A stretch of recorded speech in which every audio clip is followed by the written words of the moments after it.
kisahpr.id seputar kisah personal, perempuan, parenting, produktivitas, perkuliahan, dan lain-lain. Oke, Gita. Assalamualaikum warahmatullahi wabarakatuh. Waalaikumsalam, Kiki. Aduh, apa kabarnya, Gita? Alhamdulillah, baik. Kiki apa kabar? Alhamdulillah, baik juga. Kangen sama Kiki. Yes, kangen juga sama Gita yang jauh di sana. Iya, Tak jauhkah dari perkotaan jauh atau banget. jauh banget? Dan dari Amsterdam itu mungkin 2 jam kali ya. Aku jadi di North, di utara. Ada sebuah desa kecil namanya Leeuwarden. Ya nggak kecil banget sih, tapi kalau ketimbang kota-kota di Amsterdam gitu ya beda. Situasinya beda ya. Kalau kalau kita di Jakarta sama kita di Malang mungkin situasinya beda ya. Dan aku nih ceritanya mungkin seperti lagi di Malang gitu. Jadi Oke, berapa jam tuh dari situasinya relax. Kurang lebih 2 jam. 2 jam dari Ya, Amsterdam ke tempat Gita. Gitu. Sebelum punya anak kan Gita dulunya nih aktif gitu ya. Main drum betul. juga, jadi guru juga, Betul. terus jadi wanita karir gitu kan sebelum pindah ke Belanda gitu. Apa yang berubah? Oh, oke. Aku itu jadi ibu sejak 2017. Jadi kurang lebih itu 6 tahun yang lalu. Eh, aku pikir jadi seorang ibu itu sama kayak jadi seorang guru ya. Ternyata beda sekali, sangat Perbedaan beda. Aku mulai merasa berubah itu semenjak jadi ibu dari satu tanggung jawab. Ya, pas punya anak itu eh, sepertinya tuh ada ekstra tanggung jawab untuk kayak merawat anak aku, melindungi, membesarkan gitu. Dan nggak cuma kayak mungkin kalau orang-orang bilangnya tanggung jawab tuh makan ya, identiknya tuh makan dan em, baju, cuci baju gitu.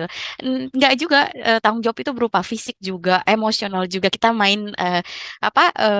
Main sama mereka itu juga jadi tanggung jawab kita juga jadinya, kemudian dengerin cerita mereka gitu dan hubungan sosial mereka gitu. Eh, Satu itu tanggung jawab, kemudian prioritas yang tadinya kita biasa jalan-jalan shopping buat diri kita sendiri ya nggak ya kan. And then sekarang tuh kalau kita kemana aja ya pasti yang diinget tuh kayak aduh anak. beli buat anak, iya. Jadi kita pasti kalah gitu. Udah gak bisa belanja-belanja kayak dulu lagi ya. And everything sih kayak, aduh aku mau ke sana tapi kita ingat anak gitu. Jadi mereka itu jadi prioritas tertinggi kayaknya dalam hidupku. Jadi and then apalagi yang berubah ya sepertinya kurang waktu untuk diriku sendiri. Ini time-nya kurang. Seperti ya, jadi kayaknya waktu buat quality time aku tuh sedikit sekali gitu. eh, untuk ya kalau ketimbang sebelum menjadi ibu ya yang tadi Kiki kasih tahu aku main drum ke sana sini gitu. Now ya eh, lebih banyak ngurusin anaknya ketimbang aktivitas aku sendiri. Kemudian mungkin yang bisa bikin stres orang juga itu perubahan fisik. Hmm. Setelah jadi ibu itu kita kan agak agak Sama beda. Iya, agak berisi melebar. ya, agak berisi. Agak perubahan berat badan, Hmm. perubahan bentuk tubuh. Jadi em, ya untungnya sih kalau suami aku sih open minded ya. Jadi kayak oh ya ini memang karena habis melahirkan ya, apalagi waktu hamil juga kan beda bentuk tubuhnya juga.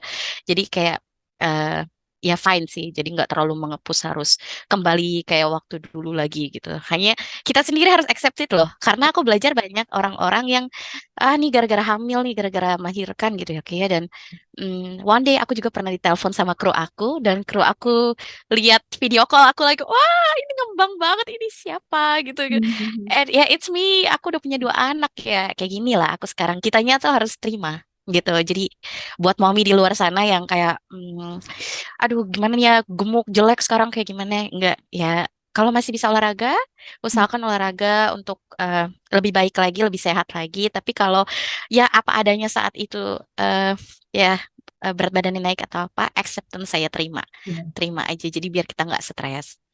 oke. Lalu apalagi ya emosional kayak yang tadi kasih bilang, of course ya. Selama jadi mommy tuh kayaknya tuh aku lebih bisa lebih sensitif. Aku ini orangnya nggak terlalu sensitif sama emosi dulu. Dan sekarang semenjak jadi ibu, aku jadi bisa merasakan apa itu sayang, cinta, bangga gitu ya. Terus eh, cemas, Hmm. bener-bener cemas anaknya bagaimana gitu ya. Jadi akhirnya aku jadi bisa merasakan. capek lelah yang sesungguhnya gitu, atau enggak bersalah kalau aku ya kayak marahin atau bentak misalnya ya kan itu eh, ya emosional banget gitu, jadi lebih emosional. Apalagi ya mungkin perubahan gaya hidup yang tadinya mungkin rock and roll Ya, sekarang jadi soalnya mommy harus lebih lebih rapi lagi, dan di sini pun masih banyak yang pakai tindikan atau pakai tato, tapi ya tetap mereka nggak kalau kita lihat anak mudanya ya ada perubahan lah, walaupun mereka tetap rock and roll tapi paling tidak kayak bajunya lebih tertutup misalnya gitu, rambutnya lebih teratur, nggak yang berwarna-warni gitu. Ketimbang mereka sebelum lahir kan, karena aku kenalan juga sama sama yang rock rock metal gitu ya di sini, dari mereka gadis sampai mereka sekarang punya anak, oh mereka berubah juga gitu. karena ada Jadi figur gitu ya, jadi figur ya. ya ya betul betul. Jadi ada perubahan dari gaya gaya hidup kita gitu. Um, apa apa hubungan mungkin ya, lebih kita juga lebih Menjaga. um, ya lebih menjaga sama keluarga, sama pasangan. Banyak sih ya kalau berubah itu, kayak banyak banget yang berubah dari diri kita semenjak jadi ibu. Oke, jadi yang tadi kita udah sebutkan gitu ya, jadi lebih bertanggung jawab lagi, Ya, ada prioritas anak gitu ya. ya, Terus gitu jadi berkurang nih me time-nya kita, tapi ada lah Kak, kayak me time sedikit, dikasih waktu senggang oleh suami ya, supaya tetap bisa waras ya ibaratnya. Terus tapi kita di sini hebatnya kita bisa accept ya, jadi kayak bisa menerima entah itu perubahan fisik, entah itu memang harus menomor satukan anak, jadi kan keluarga gitu, dan ada support system dari pasangannya. Karena kan ibaratnya di sana secara fisik jauh dari orang tua ya Kak. ya, Kan orang tua di betul. Indonesia, terus di sana sama pasangan, jadi yang benar-benar kayak support terbesar kita ya suami gitu kan. Ya, Gitu. Di betul. sana juga karena adanya dukungan suami, kita juga bisa emosinya stabil, dan juga lifestyle-nya kita tuh menyesuaikan, jadi karena perannya sekarang sebagai ibu dari dua anak, kita istri, terus harus Betul. berubah gaya hidup. Dan hubungannya sekarang jadi lebih lebih harmonis Kak, atau mungkin lebih kita kadang-kadang harus oke, supaya lebih lebih harmonis, aku jadi agak apa ya, agak menjaga gitu. Kalau misalkan dulu kan kayak bebas lah kemana-mana gitu kan. Kalau sekarang tuh mungkin oke, karena ada anak ya, kita jadi figur gitu ya. Karena yang menarik tuh kayak tadi tuh kan ada support system ya suaminya kita gitu. Dan gimana cara kita tuh kayak mengasuh anak ini gitu kan. Karena kita kan dari Indonesia dan suami kita dari Belanda gitu. Itu pasti ada perbedaan-perbedaan, apalagi bikin kultur shock seperti itu. Betul, betul. Gimana tuh tak menyesuaikannya gitu, untuk mengasuh anak.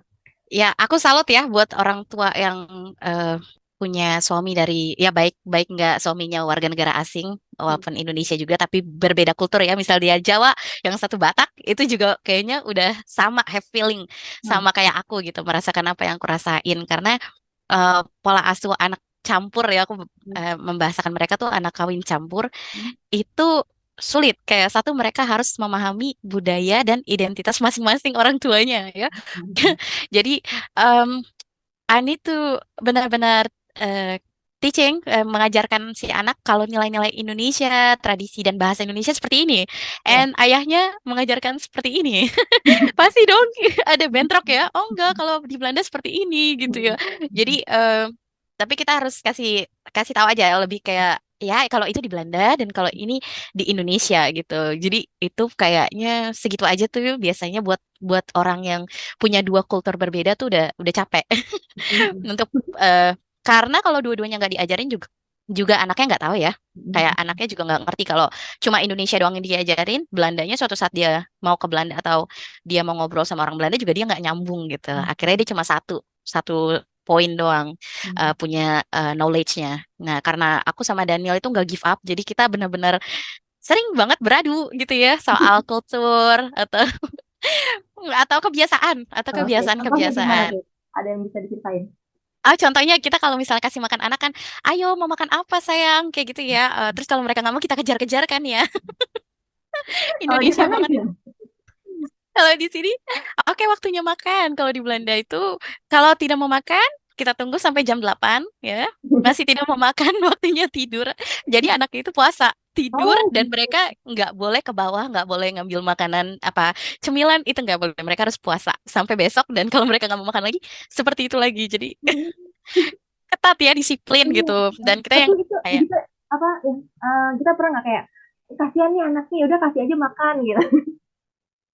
iya dong, pasti kalau orang Indonesia kan lebih kasihan, lebih toleransi gitu ketimbang orang Belanda gitu ya. Hmm, Tapi mereka itu memang kebiasaannya seperti itu. hmm, Jadi kayak turun menurun aja gitu kayak kita. Kayak kita suka menggendong anak dari kecil ya gitu ya kan. Padahal mereka, let's say, hmm, sudah bisa jalan yang ditatah gitu ya. hmm, Tapi tetap kita gendong karena kita sayang gitu. Kita mau ngegendong. Semua teman-teman kita mau gendong. Dan kalau di sini itu yang mereka tuh masih kayak pincang-pincang gitu kan, kayak penguin gitu, dan mereka dibiarkan jalan kaki gitu. Ibunya sendiri cuma di belakang saja gitu, dan kita yang kayak gemes, aduh pingin digendong gitu. Dan mamanya yang kayak enggak, biarin aja, jalan aja gitu. Memang dia mau jalan, jatuh bangun lagi gitu. Itu hmm. banyak banyak sekali kebiasaan yang beda sih, Mm-mm. yang Itu berarti kuat. kan kita di sana sama ada mertua juga ya Kak? Lebih sering Ya. berinteraksi, ketemu langsung sama mertua gitu. Gimana tuh pelasu gitu. Oh ya pasti dong nih, sama mertua aku di belakang nih ya. Halo, Mama mertua. Oma, halo. Halo. So, dia itu kebiasaannya di Belanda itu hampir tidak pernah membentak anaknya, tapi memberikan knowledge kenapa ini tidak boleh dan kenapa ini boleh. Dan kebiasaan di Indonesia itu, ya sorry, sorry to say, but aku berpengalaman seperti itu kan. Membentak dulu, baru memberitahu gitu. Ya jadi anaknya tuh kemungkinan ngeyel, tapi ya karena ibunya sudah terbiasa dengar bentakan gitu. Jadi ini kalau nggak dibentak ini pasti nggak bakal denger. Jadi si oma ini selalu kalau anaknya itu nggak mau dengerin kita, dia pasti bilang, ayo sayang, ayo duduk nak gitu ya. Karena kalau kamu nggak ini nanti kamu jatuh. Kalau nanti jatuh kamu sakit. Kalau kita nggak Berarti bisa dong. ada ceritanya dulu ya. Kenapa begini? Harus Oh begini, ya, terus ya, makanya ya, seperti ini gitu kan. Oke. ya betul. Iya betul. Ya misalnya dia naik tangga, eh, apa bermain di tangga ya, bermain di tangga nih anak-anaknya. Lalu omanya lihat dong ya. Lalu omanya apa tidak membentak, tapi eh, ayo sayang turun, jangan jangan kamu main di tangga. Nanti kalau kamu main di tangga kamu jatuh. Nah kalau kita kalau saya, Kalau kalau kamu orang jatuh, Indonesia, kamu sakit, kamu ya sedih gitu. ya betul. Ada Kalau sebab kita kan nggak akibat. bisa.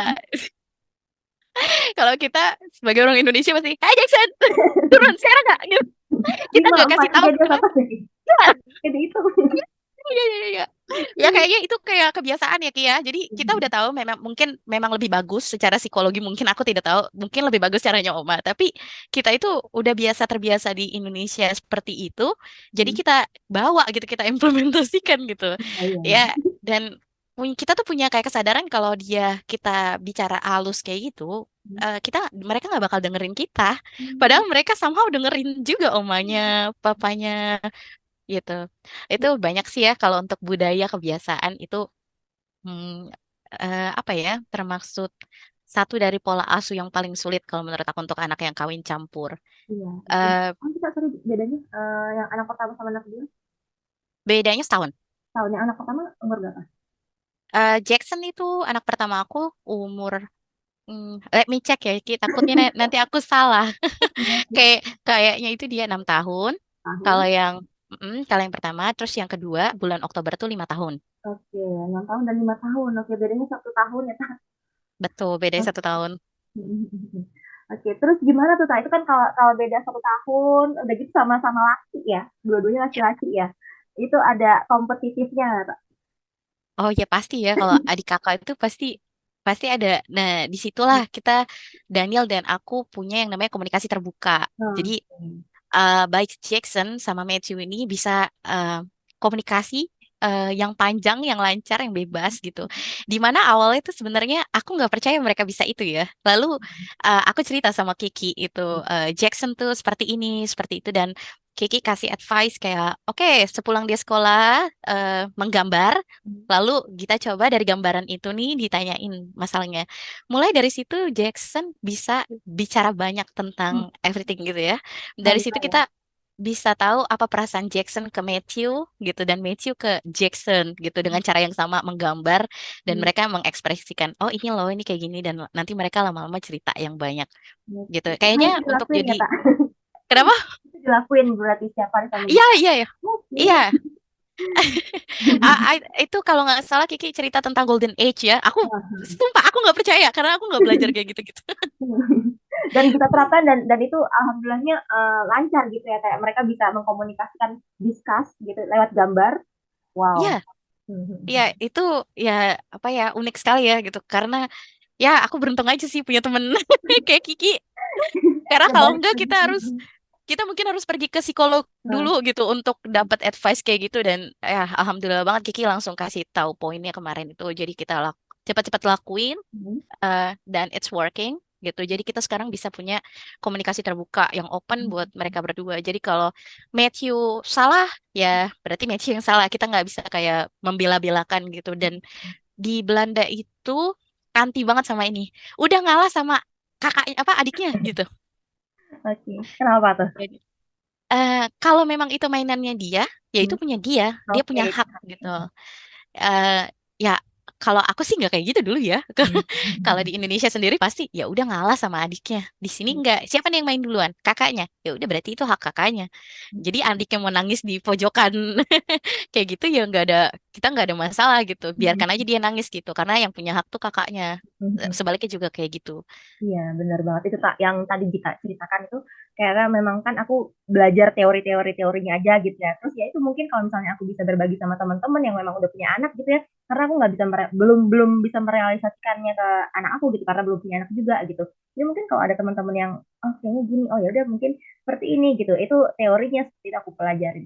Nah, itu kalau yang kita ceritakan tadi iya benar. Jadi kalau misalnya ada misalnya punya kakaknya gitu ya. Oh, ini buku gambar punya kakaknya, ini buku gambar punya adiknya. Terus ya itu si kakak misalnya kayak tadi kita bilang nggak boleh kayak ngalah gitu ya, udah ngalah nih sama adik gitu ya.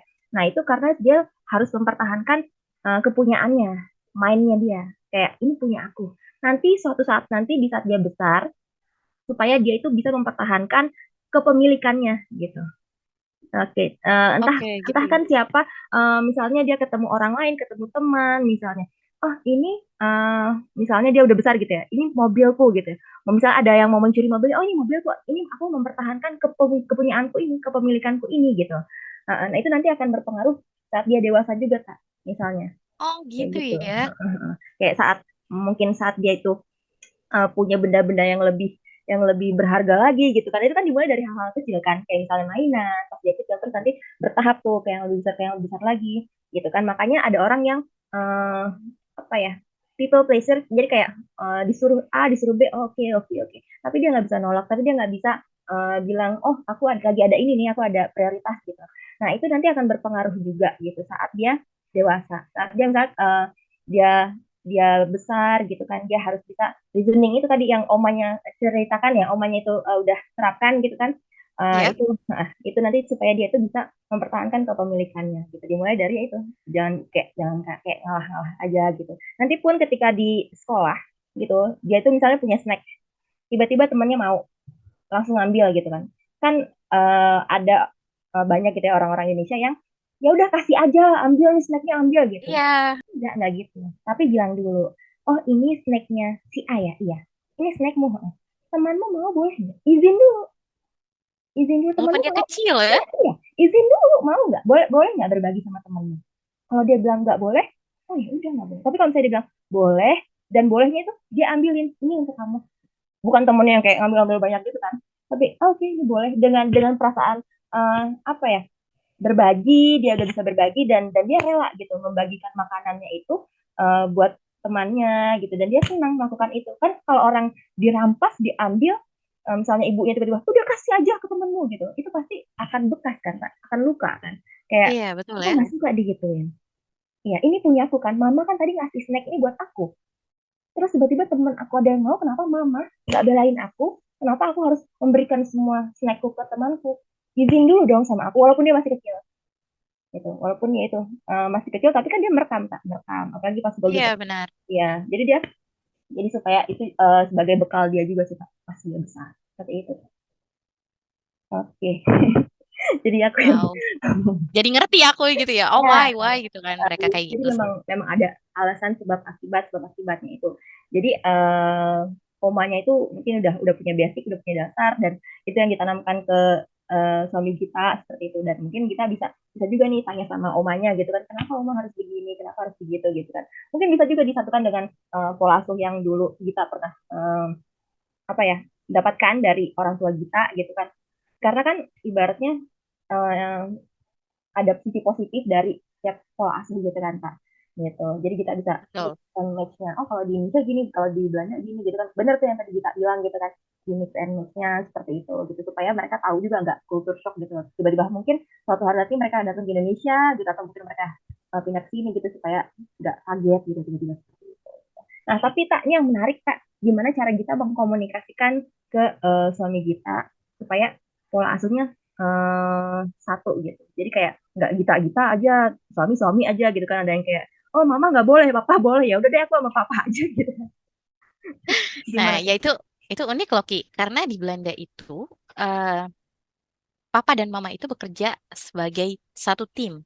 Hmm. Jadi bukan kalau aku belajar dari my life gitu ya, my mom is take care of me di rumah ya, di rumah gitu. Dan papa go to work to find money gitu ya, to get money to ya buat buat kita gitu. Eh, tapi ternyata pas aku di Belanda aku kaget sekali karena ternyata yang mandiin, ngurusin anak-anak itu papahnya juga. Jadi there is no mother, hanya ibu yang apa namanya? You can come here. It's it's it's Kiki. Ya, it's Hai, Kiki. Daniel. Dia baru dia baru ini apa? Baru pulang kerja. Ya, kamu sih say hi. Kamu sih ya. She know you. You know her too. Hai, halo. She say hello. Oke. Jadi eh serius aku kaget ya kalau biasa ibu yang nganterin anak ke sekolah dan ini kayak 3 hari ibu, 3 hari papa atau 2 hari papa gitu ya. Jadi eh, si papa dan mama ini harus punya eh, quality time gitu ya sama si anaknya. Harus seimbang papa dan mama. Dan I don't think di Indonesia itu seperti itu. Jadi aku benar-benar kayak, jadi dia itu benar-benar case ya, my friends nih. Dia baru melahirkan. Dan papanya itu dari awal itu memang memandikan anaknya, pakein popok dan benar-benar ngurus anaknya, makannya. Jadi nggak cuma si dia aja dan dia juga kaget dengan kultur budaya yang seperti itu yang oh dikirain aku yang harus ngurusin anak, ternyata di sini benar-benar berdua walaupun di situ ada ibu dan bapak, si papanya bisa bilang, "Sudah kamu pergi saja ke salon sana. Saya yang urus anaknya." Berapa enak dong. Iya, jadi eh, benar-benar beda gitu. Jadi mereka tuh benar-benar bekerja as tim ya. Mungkin suatu saat di Indonesia juga bisa kayak gini gitu. Walaupun papanya kerja, pulang kerja atau di hari weekend dimaksimalin itu em, bagaimanapun harus bisa ada waktu buat anaknya, bukan hanya ibu ya. Jadi Oke, tak. Ya, gimana tak komunikasi kamu sama pasangan ketika harus menyatukan dua pola asuh yang berbeda nih dari kamu dan juga dari keluarga suami seperti itu. oke, jadi yang pertama di Belanda itu eh, papa and mama gitu ya. Papa and mama itu bekerja bekerja sama untuk mengatur kayak pola asuh eh, secara teori dan praktik pastinya ya.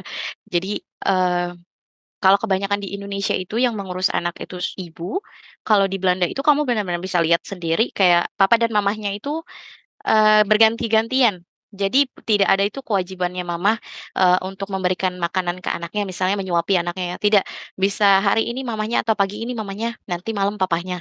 Jadi bisa kelihatan sekali gitu perbedaannya, kalau si papahnya ini benar-benar ikut, berpartisipasi, untuk mengurus atau, membuat pola asuhnya itu sendiri, gimana berdiskusinya.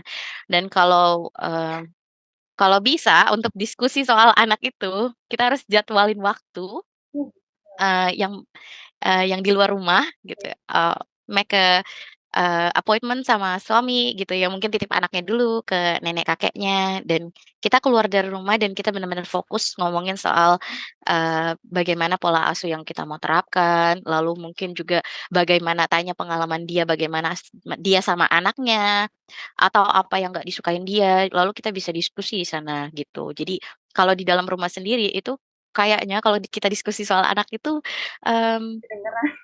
agak ya dan agak emosional gitu ya Ki ya.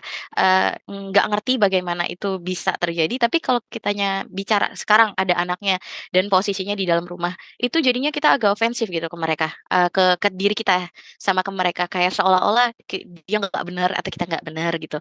Tapi kalau di luar rumah, kita itu lebih jadi partner diskusi yang baik gitu. "Oh ya harusnya gini ya," gitu. Dan kita harus dengerin mereka benar-benar dengan baik, dengan empati gitu. Biasanya itu kalau problemnya anak cowok ke papa itu mereka nggak bisa deket gitu kayak ke mamahnya. Jadi suka bercandanya tuh kayak, "Mau pilih papa atau mama?" "Mama." Atau papa mau pergi, mama mau pergi, "Mau ikut yang mana?" "Mama." Gitu. Jadi papanya tuh ya sedih gitu. Aku nggak tahu ya apakah orang lain itu merasakan itu, tapi, kayaknya kalau anak laki ke papahnya itu agak ada sebuah wall gitu, dinding yang mereka tuh takut sama papahnya gitu. Dan itu kita harus dengerin dengerin, keluh kesahnya papahnya juga. I think that's important gitu. Lalu ya terbuka, jujur gitu, apa-apa yang, kira-kira kita mau kayak, mmm apa ya, misalnya kayak di Belanda sendiri kan tidak ada agama khusus ya, kayak untuk kita itu kita harus punya agama dalam hidup itu, dalam hidup di Indonesia, dalam tinggal di Indonesia, dan di Belanda itu tidak Oh harus punya gitu. agama. Ya, nah di situ kita harus jujur, kita kasih tahu dan saya mau anak saya jadi anak-anak yang, baik yang mengikuti ajaran agama Islam. Jadi kita nggak boleh nunggu kode-kode mereka atau kita kode-kodein gitu ya, kita nggak bisa di sini. Di Jadi sini kita kan harus bukan kode, terbuka. kalau di sana lebih terbuka jadi gitu ya, Kak, ya. Itu yang Iya iya menarik betul, jadi kita harus ngomongin. kayak komunikasi, ada waktunya, terus udah gitu di luar rumah, dan itu kayak lebih lebih ini ya, kualitasnya lebih terjaga ya. Jadi kayak anak-anak tuh nggak ngedengerin mereka Iya diomongin lah, atau misalnya, orang iya tuanya betul. kecap karena pola asuh lah, itu menarik banget gitu, Kak.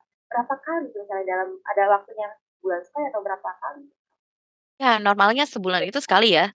tapi kalau ada sesuatu yang kayak waktu Jackson itu having problem di sekolah itu, yang aku pernah cerita sama Kiki gitu, saat dia masuk SD dia sepertinya kaget gitu ya, dan itu kita Oh, bisa ya bisa seminggu itu sekali pergi keluar untuk diskusi intensif gitu ya sama sama suami aku nih, kita keluar, dan omongin cara ini gagal, minggu depan kita omongin lagi cara baru lagi dan terus terus terus sampai kita, udah cukup dan baru baru bulan depan lagi kita diskusi lagi soal itu. dan waktunya Penting sih kalau menurut aku. berapa jam kira-kira harus ngobrolin sekolah gitu sama anak? Kalau ngobrolnya sendiri itu biasanya sekitar 1, 2 jam ya, biasanya tuh diselingin sama makan makan malam gitu. Jadi memang kalian berdua tuh kita dan suami keluar makan malam dan untuk ada meeting khusus gitu ya ibaratnya untuk gimana nih anak kita gitu kan. Jadi nggak cuma keluar keluar aja main-main aja tapi enggak tapi ada ini ya ada sesuatu yang diobrolkan gitu ya tentang anak Betul, ada diskusi ya. diskusi. Oke itu boleh juga tuh kak kayak keren gitu kak untuk ditiru gitu ya. Karena kan kalau di sini mungkin masih jarang kayak misalnya di planning ya. Nah, ibaratnya kita tuh punya plan kan, kapan waktu khususnya untuk keluar rumah untuk membicarakan anak, progres anaknya seperti apa, kayak gitu, secara akademis, secara non akademis gitu ya, Kak ya. Iya, betul banget, aku kurang tahu di teorinya itu bagaimana, tapi selama ini praktek yang aku jalanin kayak gini dan, enak banget gitu untuk aku tahu permasalahannya dia sama anaknya gitu, dan dia tahu permasalahan aku sama anaknya karena kita itu nggak bisa setiap hari ketemu terus kita cerita atau WhatsApp dia yang panjang gitu, apa yang terjadi. Jadi kadang itu lewat saja gitu, hari-hari seperti itu lewat dan ada hari di mana kita, pick gitu kan, kita ambil dan kita bisa curhatin semuanya, "Begini loh, jadi waktu itu sempat begini," gitu. Kayaknya itu stres juga kayaknya, menghilangkan stres-stres yang mengurus anak capek, lelah, dan segala macam, kita ada bisa ngomong ke orang yang tahu juga ya, kalau kita ngomong sama ibu atau yang lain, pasti kita jatuhnya dinasihatin gitu ya, "Ya sabar kayak gini gini." Padahal sebenarnya kita cuma mau bicara, kita cuma mau meluapkan aja, "Nih anaknya kemarin begini loh," gitu. Jadi, menurut aku ya yang paling baik itu ya ke suami langsung. Gitu, ketimbang kayak ke temannya atau ke ibunya gitu. Karena suaminya bisa dengar dan, kalau menurut aku dari setelah aku diskusi ini, besoknya itu dia ada ide untuk tidak terulang lagi kejadian-kejadian seperti itu dan tanpa tanpa apa ya, dia tanpa harus dikasih tahu gitu. Jadi Jadi suami itu penolong lah jadinya. oke, jadi benar-benar kita pun terbuka, suami pun bisa open minded dengan apa yang terjadi dan jadi kayak apa ya, suami kita bisa mendapatkan insight dari cerita-cerita kita juga ya, gitu. Jadi Ya, betul. ibaratnya, Mm-mm. komunikasi enak banget tuh, Kak, kayak, support system-nya dapat dari suami dan suami kita tuh, mengerti gitulah keadaan kita gimana gitu kan. Itu Ya, keren banget sih, betul. Kak. Heeh. Kalau dari kita sendiri nih, Kak, kan, kita sudah temenan gitu ya, Kak, dan aku juga belum belum diberikan kesempatan untuk memiliki anak. Ada nggak sih, Kak, kayak, pesan-pesan kita gitu ya, dari yang udah kita, alami gitu, untuk aku pribadi dan untuk teman-teman mungkin yang mendengarkan, yang bisa diterapkan ke anak gitu? Ya, kesan-kesannya ya. Iya, pesan Apa dan kesannya pesan-pesan itu heeh. kita jadi bisa belajar mencintai ya. Karena Iya, kalau kita itu jadi seorang anak, kita tuh masih belajar dicintai, masih taunya tuh dicintai sama orang tua kita. Begitu kita punya anak, kita itu benar-benar tahu yang namanya pure love gitu. Pure love yang kalau anaknya itu misalnya jahil, baik atau tidak baik, kita tetap cinta gitu. Jadi seperti apapun kita mereka. belajar ya, jadi kita benar-benar punya, experience, punya pengalaman untuk, merasakan mencintai gitu, mencintai yang dalam banget. Kemudian, ya, kemandirian yang tadinya mungkin banyak, apa ya, eee, banyak santai kali ya bahasanya ya. Dan lalu sekarang tuh jadi, manusia yang harus mandiri, karena anaknya belum bisa mengurus dirinya sendiri ya. Jadi mamahnya itu benar-benar harus, jadi individu yang kuat, bertanggung jawab gitu. Dan jangan dijadiin tekanan sih kalau menurut aku, jangan dijadikan ke arah yang negatif, tapi ya oke, ini kita sebagai seorang yang mandiri aja yang bisa mengurus rumah tangga, mengurus anak gitu. Jangan dijadikan beban maksud kita tuh. Mmm, terus apa ya, Jadi jangan mungkin dijadikan beban seperti itu ya, Kak, ya betul, mungkin iya betul. Terus, apalagi ya, apalagi yang banyak sih kira-kira ya bisa bisa kesan-kesannya ya. kita bisa survive di sana yang udah sekian tahun. Udah berapa tahun Kak totalnya dari 2017 Wah gitu? udah 5 tahun Ki di sini, Ki, udah lama Oh, banget aku ya, nggak pulang-pulang. ya jadi bisa survive di sana gitu Kak dengan budaya sana. Apalagi di sana bertetangga nggak sih Kak? Kayak di sini kan ada Enggak tetangga-tetangga. ya, kalau dibilang bertetangga sih enggak kayak di Indonesia. Oke, jadi ibaratnya kalau di sini kan ada omongan-omongan tetangga gitu, tapi di sana tuh lebih bisa apa ya? Individual tapi kesehatan mentalnya lebih terjaga kah? Seperti itu. Karena kan kalau di sini kan kadang kita ada omongan-omongan tetangga gitu kan. Kalau di sana lebih difokus ya ke diri sendiri gitu. Jadi Ya ada betul, porsi baik-baiknya juga gitu kan. Kayak kita ngambil positif-positifnya seperti itu. betul ya. Jadi kalau di Belanda tuh memang kalau nggak kuat tuh atau di negara lain atau di kota lain ya yang bukan tempat lahir kita gitu kita tinggal, pasti kita bermasalah sama kesehatan mental gitu. Tapi kalau dari pengalaman Gita itu, ini jujur aja ya Ki ya, Iya gitu. Gita tuh, stres, depres berat, bertahun-tahun karena tinggal jauh dari kalian gitu ya, dari rumah Gita gitu. Apa, se-happy mungkin kita buat gitu. Tapi, cara yang paling baik itu, ya waktu itu kita ngikutin, eee, Zoom-nya Kiki. Gita lupa deh pokoknya, Kiki tuh ngebahas soal kesibukannya Kiki, menghabiskan waktunya Kiki dan lain-lain. Di situ kita lihat mungkin kalau Gita menyibukkan diri gitu, sesibuk Kiki gitu, mungkin saja itu bisa stres levelnya Gita yang udah high banget itu. Dan ternyata hal itu yang bikin, eee, Gita bisa survive sampai hari ini. Jadi abis ikutin Zoom-nya Kiki itu, Gita cari-cari tempat kampus, yang bisa, online belajarnya, seperti lewat Zoom gini, dan kita coba daftar gitu. Kita coba daftar dan kita keterima juga, masih bisa gitu untuk lanjut kuliah. Jadi kita Oh, ya, jadi kita sekarang kuliah, saat anak-anak Gita sekolah. Jadi oke. waktu yang Gita cari-cari itu sebenarnya dari dulu, waktu istirahat Gita yang kita cari, yang orang-orang mungkin cari, dan semuanya tuh pada bilang, "Nanti kalau anaknya sekolah, itu nanti ada waktu buat kalian." Ternyata enggak, Ki, ternyata itu justru malah bikin Gita tuh stres, karena ada anak-anak di rumah tuh berisik, Gita seneng. Nah, kalau pas mereka ke sekolah, itu kita di rumah besar gitu kan, kita sendirian, suaminya kerja. Di situlah kayaknya level ibu rumah tangga stres gitu. Tidak kerja, tidak punya karir, tidak punya uang misalnya ya.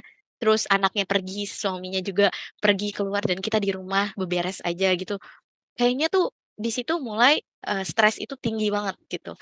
Dan kita isi dengan kuliah dan sesibuk mungkin aja baca bukunya Kiki gitu ya, apa aja pokoknya, Keren nonton banget film-film yang beredukasi gitu ya, yang bagus-bagus gitu. Terus, eee, apa gitu kita kerjain sampai kita nggak inget stresnya lagi, sampai sudah lupa gitu. Jadi justru kesibukan ini bikin kita lupa sama stresnya, gitu. Itu aja sih kita bener-bener, apa ya, bener-bener senang banget ikut Zoom-nya Kiki itu yang sebentar waktu itu. Tapi berisi banget gitu, waktu itu ngebahas anak juga kalau nggak salah, tapi ada sentilan kayak Kikinya tuh, apa ya, kegiatan Kiki ya dari pagi sampai malam tuh itu kayak kita ngeliatin kayak, "Ini orang nggak ada capeknya," apa ya, ya ampun, jadi itu memang itu ya Kak, apa, semakin kita bergerak, semakin kita kayak ngerasa hidup gitu kan. iya betul, sampai ada space 1, 2 jam kita keluar, jalan kaki keluar gitu, misal sama Daniel atau sama anak-anak ya, pokoknya sibukin dirinya aja, karena kalau kita beneran nggak ngapa-ngapain tuh kayaknya tuh atau ibu rumah tangga tuh kayak status kita tuh jatuh gitu kayaknya. Dan di sekolah pun kita nggak ngejar di awal-awal itu kita pikir, oh mungkin ngejar, apa tuh degree, ngejar S1 gitu ya bahasanya gitu. "Oh kamu mau ngejar S1 ya?" Tapi pas sudah dijalanin Ki, itu banyak banget knowledge yang kita dapat dan kita bisa implementasiin buat kehidupan, yang bukan itu tuh bukan teori gitu loh, bukan hanya sekedar kita untuk pinter bahasanya. Tapi kita bisa, kita belajar gitu dari kuliah-kuliah itu, dari Kiki juga kayak Zoom-Zoom-nya Kiki ini, lalu kita implementasin dan itu ya berdampak positif banget gitu. Sungguh itu, Ki.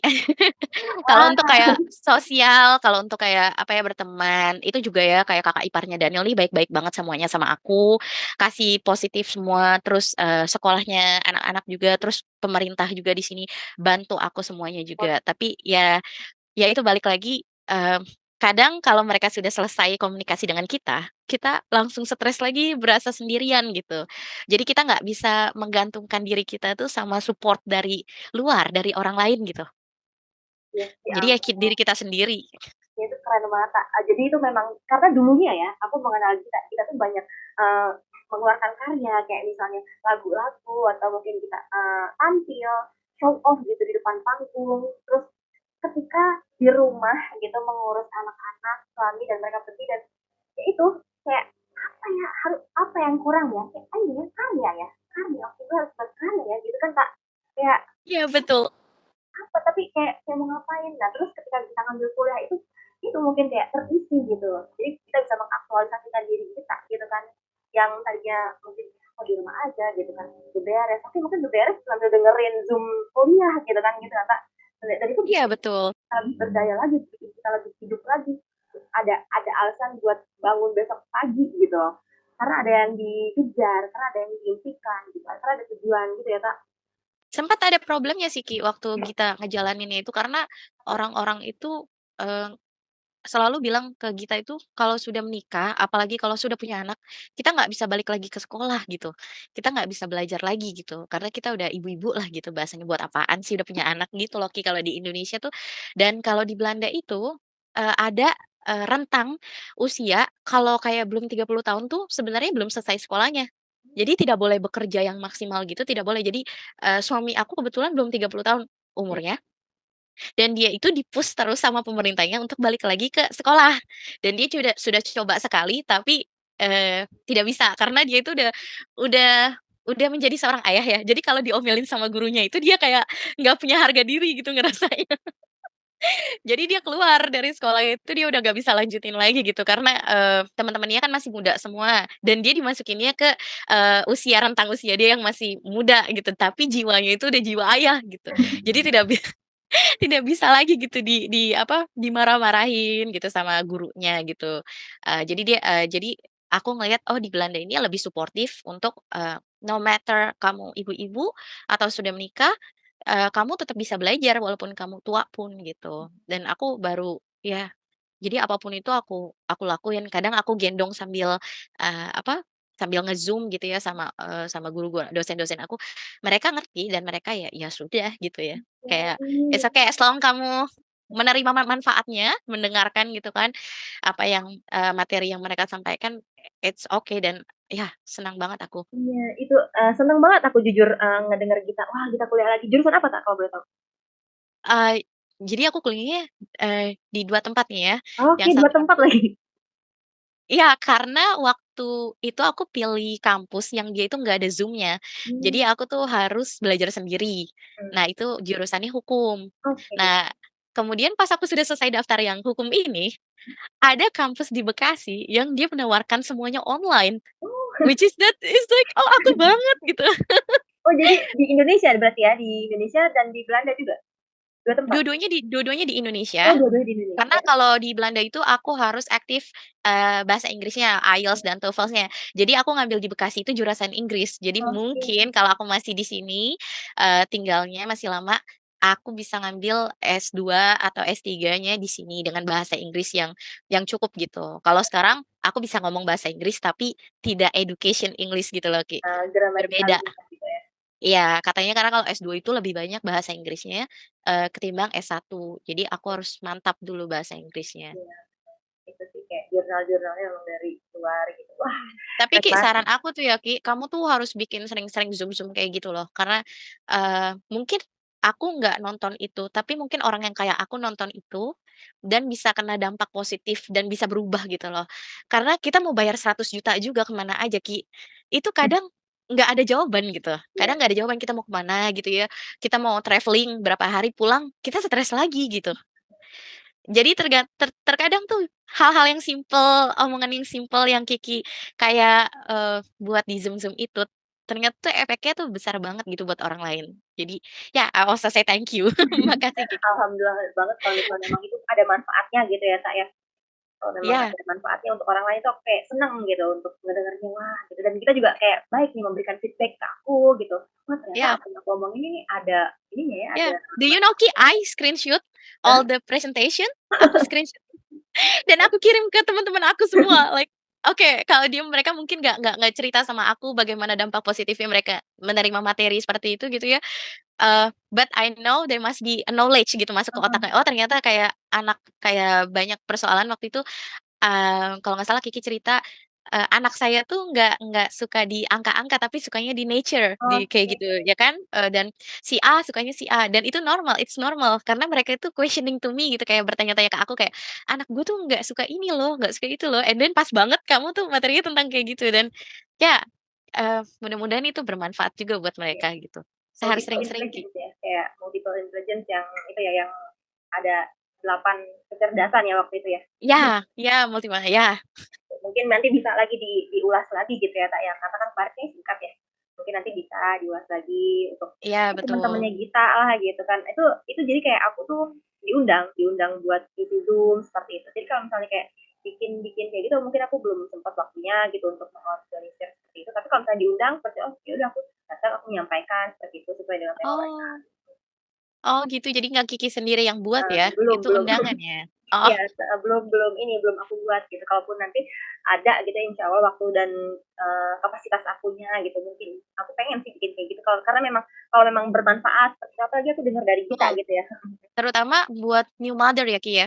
Karena di Indonesia sendiri nggak ada knowledge untuk jadi mother, nggak ada, buku Oh, atau iya, maksudnya panduan betul. panduan yang praktis yang kamu tuh ngomong bicara, bukan karena kalau dari buku aja juga kadang apa ya, membacanya tuh beda meaning gitu, beda arti gitu, si A kayak gini maksudnya dia si B kayak gini. Tapi kalau dari omongan kita tanya jawab langsung, "Ya anak saya kayak gini," jadi Kiki bisa tanya jawab, dan bisa kasih panduan gitu ya, secara yang Kiki tahu di ilmunya, itu bagus say hello say hello. Halo. Eh Aunty Kiki, halo. Ini Mana your Jackson atau your Matthew? ini Jackson nih yang suka insekted Jackson. ini, yang suka laba-laba. Oke, suka spider ya? You like spider? "Do you like spider?" she said. "Hmm, do you like spider?" "Yes," katanya. Yes, oke. Oke, Selalu Kak, gitu. udah disamper-samperin nih sama Jackson nih. Oke, Gita, mungkin, mau satu lagi, Kak, gimana nih mengenai kesehatan mental Gita saat ini? Apakah Gita merasa, baik-baik saja kah? Atau memang mungkin ada masalah tapi Gita bisa menghadapinya? Kayak as a mother ya setelah jadi ibu terutama. Mungkin kalau kondisinya kita belum jadi ibu, mungkin kita juga fine-fine aja jalan-jalan sana sini gitu ya, nggak ada Apalagi beban. di Belanda ya kayak ngevlog. Wow. Betul betul. Nah, kebetulan karena kita udah jadi seorang ibu sekarang sibuk banget gitu, dan betul kata Kasih, kita kena serangan mental gitu ya untuk ngurusin anak-anak segala macam. Ya yang pertama itu kita harus bisa ngelola stres kita harus cari tahu eee, di mana kurangnya, di mana kurangnya kita sampai kita bisa stres seperti itu. Lalu mungkin kita bisa konsultasi, Mhm. baik sama profesional atau sama teman-teman kita, sama suami kita, sama ibu kita, ini kita harus apa ya gitu. Eee, Lalu kita juga harus tetap bisa merawat diri sendiri karena banyak ada yang, eee, apa ya, sudah give up gitu ya bahasanya. Iya. Karena sudah jadi seorang ibu, lalu tinggal pula di Belanda yang mahal sekali apa-apanya gitu. Jadi kayak, ah, ya udahlah apa adanya aja dan ternyata kurang bagus kayak gitu. Akhirnya ya lebih supaya bisa menaiki value kamu gitu Oke, ya, value kita menaiki gitu ya. value ya, eee, lalu mencari dukungan sosial mungkin kayak ke teman-teman, ke keluarga gitu ya, supaya mungkin kita bisa, pergi bareng. Terkadang pergi bareng sama teman, sama suami itu beda gitu ya, quality-nya tuh beda gitu. Jadi atau perginya sekalian bareng semua satu keluarga gitu ya, itu juga beda, quality-nya. Kita di situ juga bisa sharing sama mereka, lalu ya komunikasi terbuka juga sama orang yang ada di rumah, kayak misal hal simpel aja kalau perut kita sakit, Hmm. kita kita kasih tahu aja ke mereka, jangan jangan kalau I learn dari orang Indonesia tuh ditahan gitu ya, "Nanti kamu kenapa sih?" Gitu, dan di Belanda sendiri orang-orangnya tidak sensitif seperti itu. Jadi kita benar-benar harus kasih tahu, "Oh kita lagi pusing nih, kita mikirin ini, kita perutnya lagi sakit nih karena ini," gitu. Eee, ya, eee Sama Gitu. istirahat sih ya. Karena Oke. kalau kita pusing itu biasanya kita nggak bisa istirahat, kalau stres gitu. Mhm. Usahain walaupun sulit itu ya kita tetap bisa tidur gitu, harus ada waktu tidur, waktu istirahatnya, dan nggak kebanyakan tidur juga. Iya, Ya iya bener seimbang lah. banget. Oke. Nah, tadi menarik tuh, ada kita bilang jangan ditahan gitu ya. Nah, itu bisa yang aku pelajari lagi nih ya, Tak, yang karena aku belum melihat langsung dari realnya. Jadi kalau misalnya anak pas golden age itu biasanya mereka kalau lagi nangis, terus "Wah!" gitu ya. "Udah tenang, tuh lihat Ya, tuh itu ada awan, stop, jangan nangis," gitu kan. Nah, mereka tuh ketika nangis nggak lepas. Jadi disuruh stop, "Stop stop, tahan tahan ya, nangisnya. Stop, jangan nangis," betul gitu kan. Jadi tuh ibaratnya, mereka baru mengeluarkan 30% disuruh cut, tahan. Nah, itu berdampak ke saat mereka dewasa, gitu. Saat mereka dewasa, mereka akan menahan itu. Jadi kayak nggak lepas gitu loh, Kak. Heeh, itu, iya betul banget. jadinya mereka nggak bebas buat mengeluarkan itu karena takut takut annoying, takut, orang lain nggak suka gitu kan. Karena kan dengerin nangis ya, dengerin nangis, orang tuanya bilang, "Stop, jangan nangis," gitu kan. Nanti berisik, "Stop, jangan nangis," nanti, apa ya namanya, "Kamu cengeng, kamu laki-laki nggak boleh nangis," gitu kan. Jadi mereka tuh menahan gitu. Dan itu ya itu terjadi kan di sini banyak banget orang-orang yang kalau nangis tuh di-cut, stop gitu. Jadi nggak Betul, keluar. Itulah, itu dampak dari saat mereka kecil, mereka nggak lepas mengeluarkan emosi-emosinya. Seperti kayak kayak emosi nangis, seperti itu. Gitu sih, betul. Kak. Jadi kalau di sekolah itu, kalau anaknya nangis itu anaknya dikeluarin dari kelas. Mmm, Nanti ada mejanya itu meja spesial ya, entah anaknya ada mikirin apa, atau menangis. Jadi dia di situ dulu nangisnya diselesain dulu. iya iya, biar selesai, biar lega Iya, gitu. jadi Dan teman-temannya nggak perlu lihat dia nangis atau nggak perlu mengganggu kelas. Jadi, gurunya tidak menyuruh dia stop nangis, tapi, "Ya udah sini saya bawa dulu kamu ke sini ya," gitu, suruh duduk gitu. Nanti habisin nangisnya, sudah selesai nangisnya, gitu iya, doang, Ki. mhm Dia masuk mhm. kelas biasa lagi gitu. Jadi, Nah, udah oh plong. iya, like, lucu banget gitu ya. Jadi, anaknya itu dibiarin nangis di sekolah di Belanda tuh. Kalau di Iya, Indonesia itu di-stop jadi kan, apa "Stop, jangan nangis, laki-laki nggak boleh nangis," gitu kan. "Aduh iya. berisik," gitu. Iya, jadi Yang mereka aku lihat menahan. kalau di sekolah Belanda ini ya, di sekolahnya anak aku itu, yang sering nangis justru malah laki-laki, anak Oh, laki-laki, mhm. daripada yang anak perempuannya ya gitu. Jadi yang Mhm. mungkin apa di rumahnya ditahan seperti gitu, aku nggak tahu ya karena kan dia laki-laki ya. Jadi kalau di sekolah itu nangisnya tuh bener-bener sampai ya seemosional itu. Oke. Aduh, Tak, ini keren banget sih kita, cerita-ceritanya nih menginspirasi sekali gitu ya, Tak, ya. Kira-kira, Tak, kalau misalnya kita lanjutin terus, kita obrolin terus nih kayak nggak ada stopnya, nggak ada habisnya, apalagi kayak baru ketemu Iya. lagi sama Gita gitu ya. Aduh, Gita terima kasih banyak nih atas waktu. Insya Allah kita, bisa, bikin Zoom lagi kayak gini, tapi mungkin didengar sama orang banyak, kayak gitu. Iya, Ya, itu akan, bisa memberikan pelajaran sih, kayak aku aja belajar banyak loh dari Gita hari ini. Terima kasih banyak, Kak, Gita udah mengajarkan aku banyak hal tentang, pola asuh di sana gitu kan, gimana kita menghadapi, mmm, hari-hari kita gitu ya, kesehatan mental kita tetap terjaga sampai hari ini, dan kita tetap iya, bisa bahagia, bisa senang, kayak kelihatannya tuh ya aku bisa ngeliat kayak gitu tuh, "Oke, happy, are you happy Gita?" Ya, eee, kita tetap happy walaupun mungkin paham. ada kangen mungkin sama Indonesia gitu kan. Ya, tapi Betul. kita punya karena you are smart mother, kamu bisa, video call mungkin sama, dan kalau nggak salah Kakaknya habis dari sana ya, Kak? Ya, betul. Kak Ya. Jody habis dari sini, Kak. Iya, iya gitu, Kak. Nah, kira-kira Kak ada nggak yang kayak mau disampaikan lagi atau mungkin ada pertanyaan? Mmm, mmm, mungkin, being mother dari perkawinan campur itu susahnya bukan main ya, Hmm. tapi kita harus percaya sama diri kita sendiri kalau kita bisa menghadapinya gitu, bisa melalui semua prosesnya. Karena, eee, beda nggak cuma beda kultur dan kebiasaan, tapi beda, kewarganegaraan. Itu Iya, juga nanti pasti berat ke depannya, mmm, gitu. Tapi kita nggak usah pikir yang panjang-panjang atau pusing-pusing, jalanin aja jalan. apapun itu, masalah kecil apapun itu gitu, percaya kalau kita bisa ngejalaninnya. Oke, Buat karena kalau di ibu-ibu yes, ya ibu-ibu kawin campur di sana, harus semangat. wah keren banget. Itu nanti bisa tuh Kak kita bikin, program, untuk orang-orang yang mungkin kawin campur gitu ya, mendengarkan Ya, cerita kita gitu kan, gimana kita bisa survive gitu kan.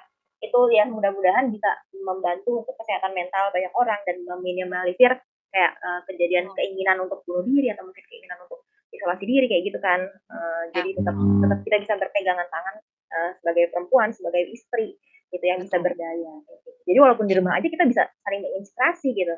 Iya Aduh. betul, Ki. Karena apa, ya mereka juga kalau untuk mendapatkan pendidikan di sini kan pasti bahasa Belanda knowledge-nya ya, dan mereka juga belum tentu bisa, menguasai bahasa Belanda dengan baik ya. Jadi kalau kita bisa memberikan informasinya dalam bahasa Indonesia, kenapa tidak gitu ya. Mmm, Dan insya Allah bermanfaat buat mereka, karena ya aku merasakan sulit sekali gitu. Walaupun aku di Indonesia pun, anak ini punya 2 kewarganegaraan. Jadi, mmm, ya ada perbedaan lah gitu. Ada anxiety ya, anxiety yang berbeda gitu. ya, bener Banyak hal gitu. iya iya sih Gita. Aduh thank you banget nih ya, Kak, ya. Aku, nggak tahu nih harus mengucapkan apa lagi gitu, karena memang ceritanya Gita nih kalau misalnya dikulik-kulik lagi tuh akan banyak hal-hal menarik yang Ya, pasti gitu ya, yang betul. pengen banget kita dengerin gitu. Nah, mudah-mudahan dari, cerita Gita tadi bisa itu ya, kita ambil sisi-sisi positifnya karena memang, banyak seperti itu. Oke kalau gitu Gita tadi udah disamperin sama, anak-anaknya. Iya, sama Makasih Jackson. banyak kita sudah, memberikan waktunya gitu, Kak. Iya, Kiki. Selamat menjalani Sama-sama. hari-hari lagi, Kak. Aku Iya. senang banget kita bisa berbagi kisah kita di Iya, sini. it's Karena fun. Kayaknya heeh, another mother harus doing this juga ya, teman-teman aku mungkin harus oke boleh. ya harus bisa share kayak gini ya, bagaimana cara mereka apa, mmm, mengurus anak-anak gitu ya. Siapa tahu mereka punya ide-ide yang lebih baik, lebih bagus, lebih baik, lebih Mhm, berbeda daripada kita. iya, karena kan kita Bagus. belajar nggak cuma di sekolah aja, belajar antar sama individu tuh pasti kayak punya, kisah atau suatu kejadian yang bisa kita jadikan pelajaran gitu ya, Kak, ya. Gitu. So fun kids. Ya. I'm having fun. Thank you ya, Iya. Kiki, ya. Terima kasih juga salam Kak buat, suami, anak-anak, dan, ibu mertua ya, yang di Iya, sana, oke. Kak ipar ya. Makasih banyak kita, eee, Sama-sama. kita tutup ya Kak ya, nanti Oke. oke. Terima kasih banyak kita, semoga sehat selalu Kak di sana, dan kalau Iya, ke amin. Jakarta, ke Indonesia jangan lupa kabarin ya. Oh ya pasti. Pasti, Ki. Yes, oke, Oke. oke dadah Gita, boleh lihat. Bye-bye. Iya, assalamualaikum warahmatullahi wabarakatuh. Waalaikumsalam warahmatullahi wabarakatuh.